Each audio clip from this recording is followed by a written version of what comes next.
Assalamualaikum warahmatullahi wabarakatuh. Kali ini kita akan belajar mengenai time series dan forecasting, diambilkan dari chapter 16 bukunya Douglas Lynn. Ini adalah beberapa tujuan dari materi ini.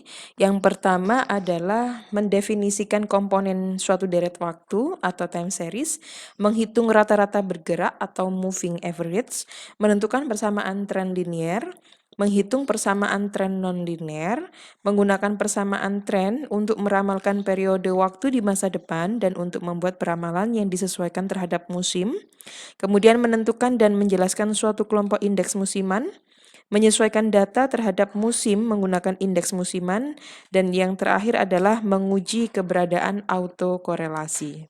Jadi apa itu yang disebut dengan time series? Jadi data itu kan kalau kita susun berdasarkan urutan waktu, entah mingguan, bulanan, kuartalan, tahunan, dan seterusnya, dan ini menjadi sebuah analisis sejarah, itu maka disebut dengan time series.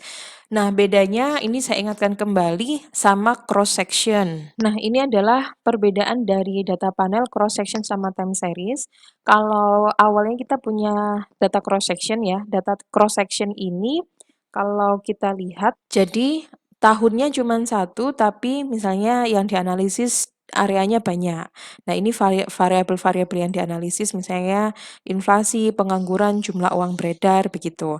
Kalau data time series itu areanya satu, misalnya atau perusahaannya satu misalnya, tapi tahunnya banyak. Urut berdasarkan waktu.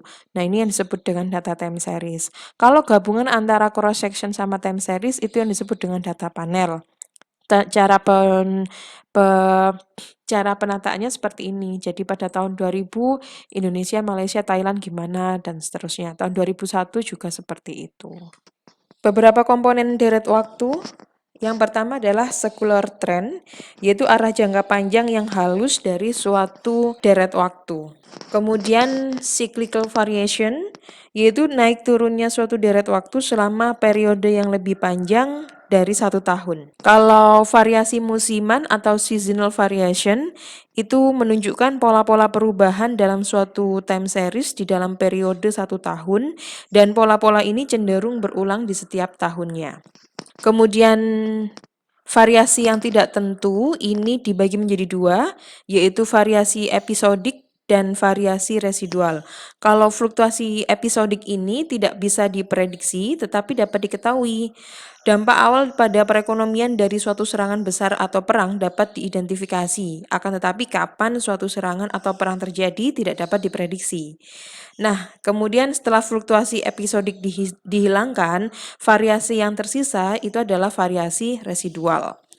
Fluktuasi residual biasanya disebut juga fluktuasi kebetulan, tidak dapat diprediksi dan tidak dapat diidentifikasi. Tentu saja, baik variasi episodik maupun variasi residual tidak dapat diproyeksikan untuk masa mendatang. Ini beberapa contoh variasi siklis ya. Kalau kita perhatikan, ini naik turunnya dari suatu deret waktu selama periode yang lebih panjang dari 1 tahun ya. Jadi ini lebih panjang. Kemudian kalau variasi musiman, ini kita bisa tahu pola-pola perubahan dalam suatu deret waktu dalam 1 tahun dan mereka cenderung berulang, ya kan.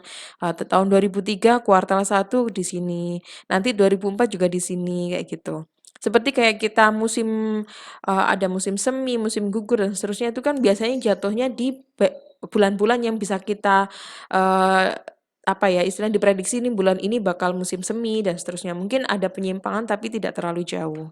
Ya, kalau tren sekuler ini merupakan arah jangka panjang yang halus dari suatu deret waktu. Ini contohnya di Home Depot ini. Kalau untuk EMS calls contohnya seperti ini. Jadi dia juga punya pola gitu ya yang smooth di dalam jangka panjang. Kalau ini contoh secular trend dari manufacturer home shipments, itu bagaimana dia menunjukkan tren jangka panjangnya.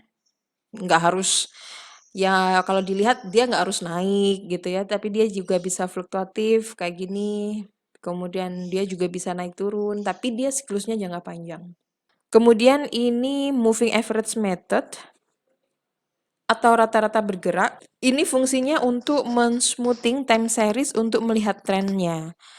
Ya, kemudian basic method yang digunakan adalah dengan mengukur fluktuasi seasonal. Kemudian sangat aplikatif diterapkan kepada time series yang dia memiliki tren yang cenderung linear dan memiliki bentuk ritme yang bisa dipelajari begitu. Contohnya ini, bagaimana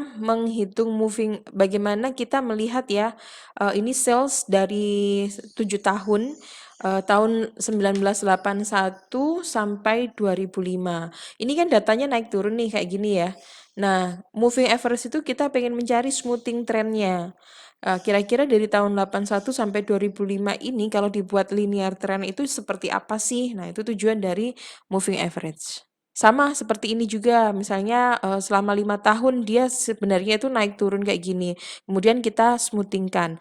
Moving average ini biasanya sering kita gunakan untuk data-data yang sifatnya sangat fluktuatif seperti pergerakan harga saham gitu ya, yang itu sangat berubah setiap waktu. Nah, kita coba mencari polanya dalam kurun waktu tertentu itu bentuk linearnya seperti apa. Nah, ini contohnya moving average atau metode rata-rata bergerak untuk menghilangkan fluktuasi siklis dan musiman. Misalnya di sini kita membuat rata-rata bergerak 4 tahunan. Kita punya data penjualan tahun 98 sampai 2006 dan ini adalah datanya. Kalau kita membuat total rata-rata 4 bergerak 4 tahun, total bergerak 4 tahunan, berarti ya kita tambahkan dari sini 8 tambah 11 tambah 9 tambah 14 itu hasilnya 42. Kemudian 11 tambah 9 dan seterusnya. Jadi kayak gini nih, ini ke sini ditambah, terus habis itu turun lagi, turun lagi, turun lagi, turun lagi, turun lagi sampai habis gitu ya. Kemudian dibagi dengan 4. 4-nya kenapa? Karena kita moving average 4 tahunan. Sehingga ini adalah data rata-rata bergerak 4 tahunan, kayak gitu. Nah, terus kita letakkan di mana pemilihan tahun 2000 sampai 2005 kok enggak ditaruh di 2001 misalnya gitu. Total untuk 4 tahun pertama yang nilainya 42 itu kan ditempatkan antara 99 dan 2000 gitu kan. Jadi kita ngambil di antaranya ini 99 dan 2000 tapi kita pilih yang 2000. Jadi ini semacam trial and error gitu. Nah, terus kita usahakan taruh di yang di tengah-tengah gitulah sehingga bisa merepresentatifkan data secara keseluruhan. Kemudian ini moving average method, rata-rata bergerak dengan pembobotan. Yang pertama adalah memberikan bobot yang berbeda untuk masing-masing data. Kemudian bobot yang lebih besar diberikan pada periode yang mendekati saat ini. Kemudian total bobot adalah 1.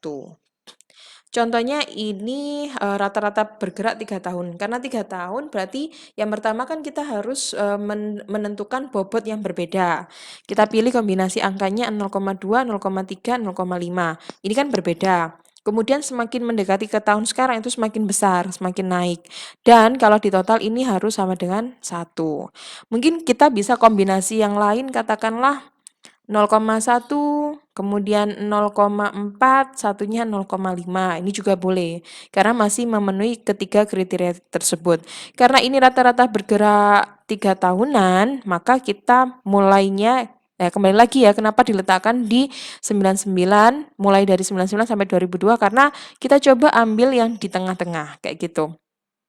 Nah, caranya kita pembobotannya yang awal 0,2 dikalikan 8, ditambah 0,3 kali 11, ditambah 0,5 kali 9, hasilnya 9,4 dan seterusnya. Maka ini adalah rata-rata bergerak 3 tahun berbobot. Tujuannya apa? Kalau kita perhatikan hasil dari data yang awal ini kan dia cenderung fluktuatif. Kalau ini dia cenderung memiliki linear trend kayak gitu. Jadi lebih smooth. Kemudian ini variasi musiman. Jadi metode yang paling banyak digunakan untuk menghitung pola musiman adalah metode rasio rata-rata bergerak. Metode tersebut menghilangkan komponen tren, cyclical dan irregular dari data aslinya gitu. Jadi kita mencoba smoothing data-data yang sangat fluktuatif. Kemudian angka yang dihasilkan disebut dengan indeks musiman umum. Contohnya, berikut ini ada data penjualan triwulanan dalam juta dolar dari Toys International dari tahun 96 sampai 2001. Tentukan indeks musiman triwulan bergerak. Tentukan indeks musiman triwulan dengan metode rasio rata-rata bergerak. Kita pahami ada 4 musim di sini, winter, spring, summer, dan fall dari tahun 96 sampai 2001. Oke, kita coba di Excel. Ya, ini adalah data yang sama ya, dari 96 sampai 2001 kita rubah ke sini. Dalam file Excel ini, langkah pertama adalah kita membuat tabel yang pertama ini untuk menentukan berapa rata-rata bergerak 4 kuartalnya. Jadi, kita buat kayak gini, dari 96 penjualannya berapa, ini kita letih satu baris kayak gitu. Nah, terus sampai 2001. Kemudian kita mencari total 4 kuartalnya. Jadi dijumlah B1 ini dijumlah kayak gitu. Nah, terus peletakannya sama seperti yang tadi, kita coba taruh di tengah-tengah. Kita coba taruh di tengah-tengah ya. Jadi kayak gini. Nah, ini kalau kita perhatikan, nah ini kita coba antara atas sama bawah ini nggak jauh selisihnya.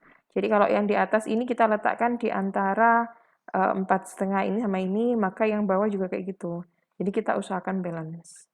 Kalau nggak balance gimana? Misalnya datanya nggak bisa digenapin, ya udah. Tapi kita coba untuk sebalance mungkin kayak gitu.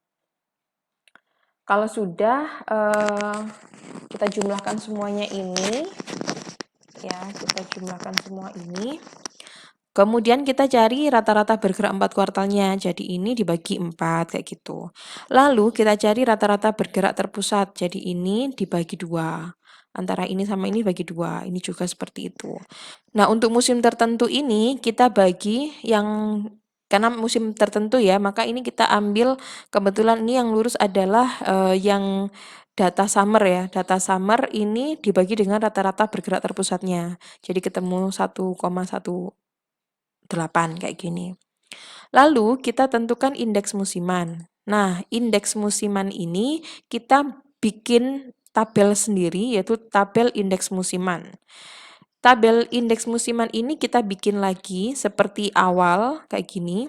Tetapi kita masukkan nilai dari musim tertentu. Kayak ini kan dimulai dari summer 1,18. Kita entry di sini semuanya, masuk semuanya. Kayak gitu.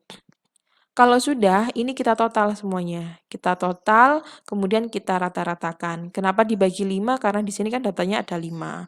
Kayak gitu ya, kita rata-ratakan. Kemudian rata-rata ini kita total, dari sini kita total hasilnya 4,009 ini. Karena kita memiliki 4 musim, maka di sini ada pembobotnya lagi, yaitu 4 dibagi dengan total rata-rata ini. Nah, jadinya hasilnya adalah 0,998. Kemudian kita membuat penyesuaian. Penyesuaian ini adalah dari total rata-rata dikalikan dengan penyesuaiannya ini. Kan kita harapannya nanti pengen moving average 4 periode karena kan punya 4 musim. Kayak gitu. Sehingga penyesuaiannya adalah seperti ini. Nah, ketika ditotal penyesuaian ini itu totalnya adalah 4. Kayak gitu. Jadi karena kita harapannya adalah 4 musim, moving average 4 musim. Nah, setelah itu kita bikin indeks. Nah, indeksnya ini dikalikan 100, ketemulah 76,49 dan seterusnya. Kalau sudah kita masukkan di sini ya untuk indeks musimannya ketemu kan? Nah, kita ambil yang penyesuaian. Jadi di sini setiap winter kita ganti 0,765 kayak gitu. Nanti winter yang ini juga diganti 0,765 dan seterusnya. Baru kita mencari harga yang disesuaikan yaitu dari data yang awal ya, yaitu 6,7 dibagi dengan indeks musimannya. Jadi ketemu angkanya seperti ini. Nah, kalau kita perhatikan data awalnya ini kan sangat fluktuatif. Nah, ini harga yang disesuaikan dia akan jadi lebih smooth. Begitu caranya. Nah, sekarang bagaimana penggunaan metode kuadrat terkecil atau least square untuk data time series. Jadi ini fungsinya adalah untuk peramalan atau estimasi ya. Jadi misalnya kita persamaan tren jangka panjangnya itu diminta untuk mengestimasi, kita menggunakan rumus least square, di mana kalau regresi itu kan biasanya Y sama dengan A plus BX gitu kan, di mana X adalah variabel independennya. Nah, untuk di sini variabel independennya kita ganti dengan T, yaitu waktu, urutan waktu. Rumusnya mirip sama least square sebelumnya, karena ini berubah menjadi T, maka menjadi seperti ini untuk mencari B-nya, delta sigma TY dan seterusnya seperti ini, untuk mencari B sama A. Mungkin saya tidak terlalu detail sampai pada pembahasan ini. Kalian harus hati-hati ya di sini sigma T kuadrat, sigma T dikuadratkan, karena sudah saya sampaikan di materi sebelumnya di regresi sederhana. Contohnya misalnya di sini, pemilik Purimas Properti ingin membuat perkiraan jumlah rumah baru yang akan dibangun di wilayah Rungkut untuk 2 tahun ke depan. Di bawah ini tercantum penjualan rumah baru yang dibangun di daerah tersebut selama 5 tahun terakhir. Nah, ini tahun 97 sampai 2001 datanya seperti ini. Kemudian kita menggunakan persamaan kuadrat terkecil ya, year, kemudian salesnya seperti ini dan T.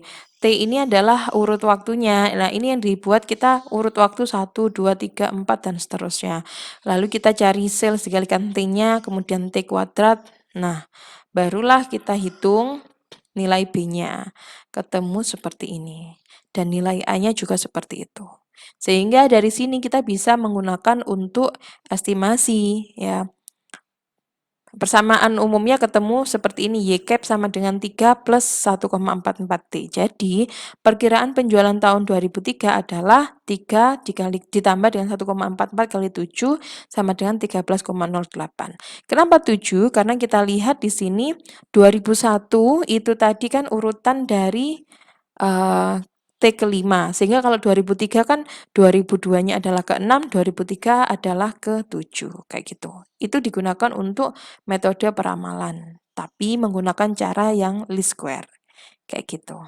Kalau untuk Excel-nya sama seperti kemarin ya, menggunakan regresi, kalian bisa menggunakan metode yang saya jelaskan di regresi.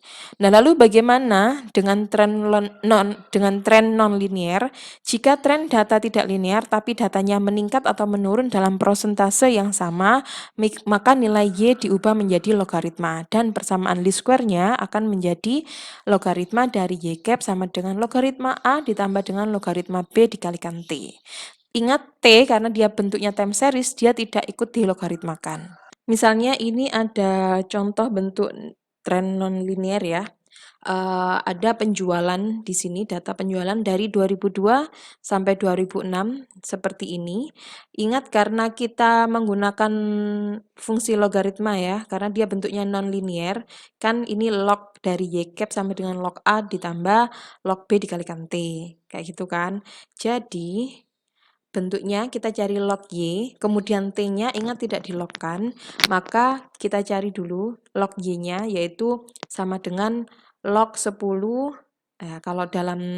Kalau kita punya makna dari apa sih mungkin ya, kalian bertanya-tanya beda antara log sama len. Kalau kita bilang log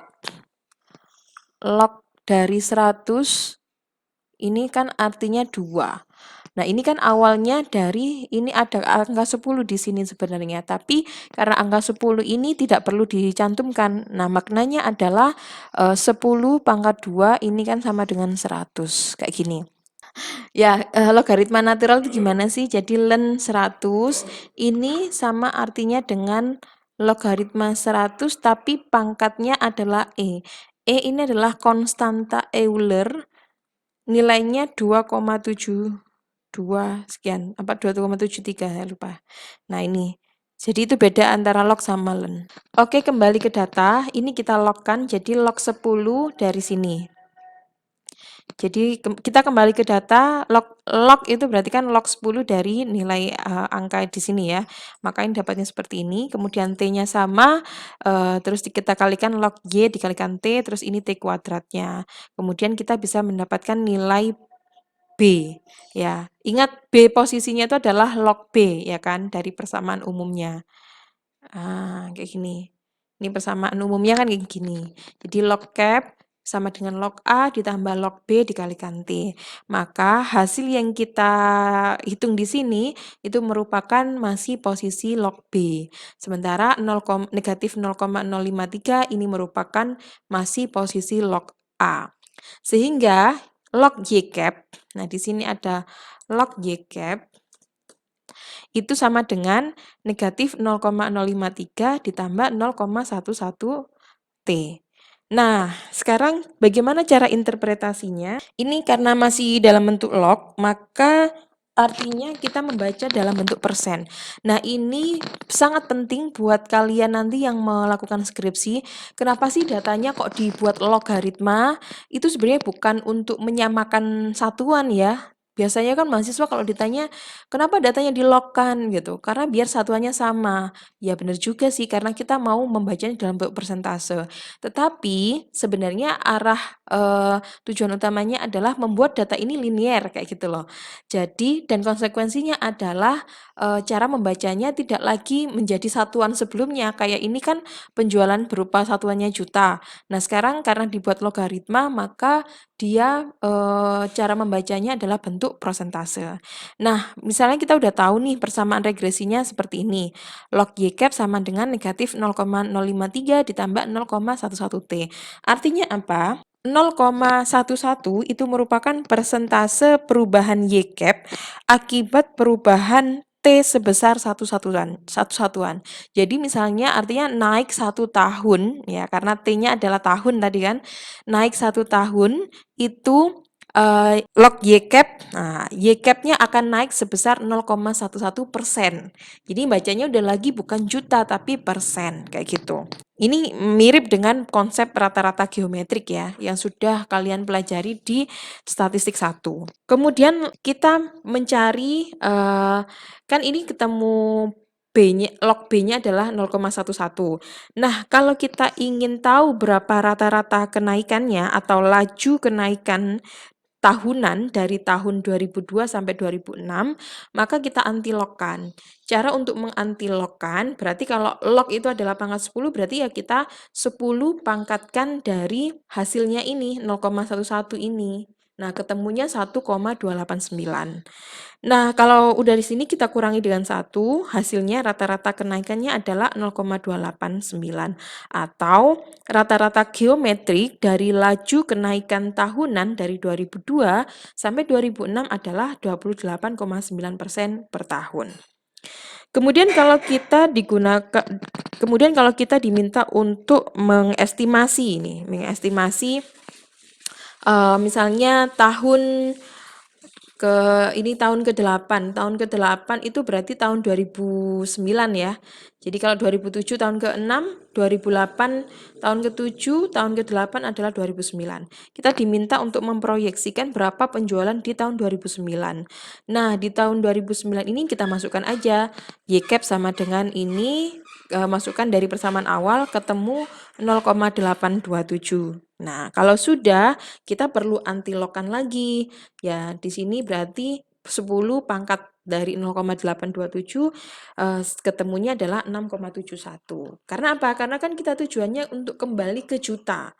Ya kan? Kalau ketemu 0,827 itu ketemunya persentase karena ini kita menggunakan basic teori geometric mean.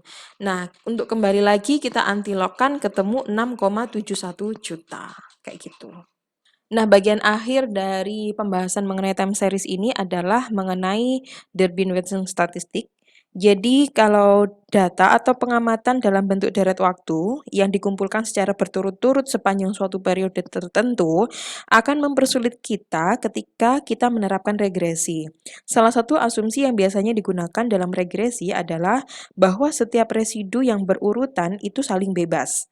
Ini berarti residu-residunya tidak boleh berpola, tidak berkorelasi tinggi, dan tidak banyak deretan residu positif atau residu negatif terus-menerus yang cukup panjang. Nah, kondisi yang seperti itu disebut dengan autokorelasi atau korelasi serial. Jadi, autokorelasi merupakan residu-residunya itu yang berurutan saling berkorelasi. Residu-residu yang berurutan berkorelasi dalam data deret waktu karena suatu kejadian dalam periode waktu biasanya mempengaruhi kejadian di periode selanjutnya, kayak gitu. Nah, di sini salah satu cara untuk mengukur apakah residu-residu dari data kita itu, data time series kita itu punya autokorelasi atau tidak, kita menggunakan statistik Durbin-Watson. Ya, jadi statistik Durbin-Watson ini sebenarnya adalah mengukur korelasi gitu ya. Jadi langkah pertama, statistik Durbin-Watson ini ditunjukkan dengan D.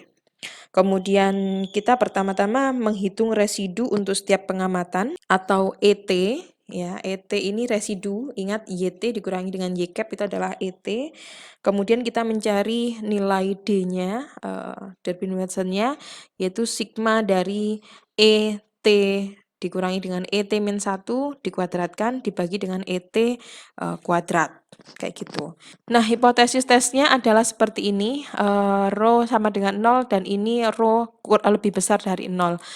Ini yang mungkin kalian akan bertanya-tanya, kok kenapa di sini dia rho lebih besar dari 0, padahal di sini adalah sama dengan gitu kan. Karena di sini dia pengennya adalah positive residual correlation. Jadi kalau yang dulu itu kan kita menjelaskan kalau ini pasti gandengannya adalah kurang dari sama dengan kayak gitu kan. Nah, ini kenapa seperti ini? Karena range dari D itu adalah angkanya 0 sampai 4. Kalau D-nya sama dengan 2, ini menunjukkan no autokorelasi. Yang kita cari kan yang ini, no autokorelasi kan. Kalau dia itu mendekati 0, maka dia positif korelasi. Kemudian kalau dia di bawah 2, maka dia negatif autokorelasi. Kalau dia di atas 2, maka dia adalah negatif autokorelasi. Jadi karena batasannya adalah D sama dengan 2 itu ya. Kemudian critical value-nya menggunakan alpha significant level, N adalah sample size, K adalah jumlah prediktor variabel atau variabel independen. Ini Durbin-Watson tabel dengan critical value 0,05 ya. Ini datanya di tabel di lampiran bukunya Douglas Lynn ada. Misalnya kita melakukan tes autokorelasi ya, ini dari data yang ada menggunakan data time series, kemudian kita proyeksi, kita hitung regresinya. Ini ketemu regresinya seperti ini. Kemudian koefisien dari R-nya adalah 0,828. Ingat dengan cara yang sebelumnya ya, menghitung berapa koefisien korelasi. Koefisien determinasinya adalah 68,5%. Kemudian ini adalah strong positif antara sales dan advertising. Terus apakah ada problem autokorelasi? Nah, kita cari yang pertama di sini adalah residualnya dulu. Residualnya adalah Y min Y cap, ya kan? Y min Y cap, kemudian kita cari lag-nya yaitu E min ET dikurang dengan ET min 1, kan kayak gini. Karena ET min 1-nya nggak ada, maka dia punya seperti ini. Kemudian kita kuadratkan, terus ini ET kuadrat ketemunya ini. Nah, ini kita masukkan hipotesisnya. Ingat ini dipelajari ya hipotesisnya. Mungkin ini agak spesifik ya. Jadi mungkin masing-masing uji asumsi klasik itu punya aturan yang berbeda-beda untuk istilah H1-nya. Kemudian di sini kita masukkan nilai D-nya 2,338 kan dari sini ya. Nah, ini dibagi dengan 2744 ketemunya 0,8. Jadi kalau kita ke aturannya Durbin-Watson tadi kan batasannya 2 gitu kan. Dan kita cari 0,05 ya, dengan alfa 0,05 maksudnya. Kemudian N20 dan K1 ketemunya D1 adalah 1,2 dan DU adalah 1,41. Kayak gini. Kita perhatikan ya. Nah, ini kan ada DL ya, maksudnya di lower dan upper.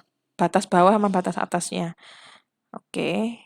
Ketemu di sini batas bawahnya adalah 1,2 dan batas atasnya adalah 1,41.